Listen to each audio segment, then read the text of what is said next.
शुभेच्छा। या स्वातंत्र्य दिवसाच्या निमित्ताने आणि येणाऱ्या मतदानासाठी आपण आज मतदान जनजागृती शपथ घेणार आहोत। तर सर्वांनी माझ्या सोबत बोलायचं आहे। मतदान जनजागृती शपथ। Now all have to repeat after me. आम्ही भारताचे नागरिक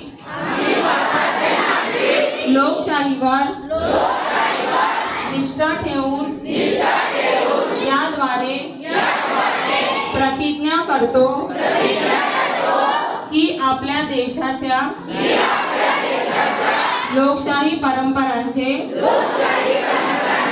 जतन करू आणि मुक्त निपक्षपाती शांततापूर्ण वातावरणातील निवडणुकांचे पवित्र राखू व प्रत्येक निवडणुकीत निर्भयपणे तसेच धर्म वंश जात समाज भाषा यांच्या विचारांच्या प्रभावाखाली न येता किंवा कोणताही प्रलोभनास बळी न पडता मतदान करू।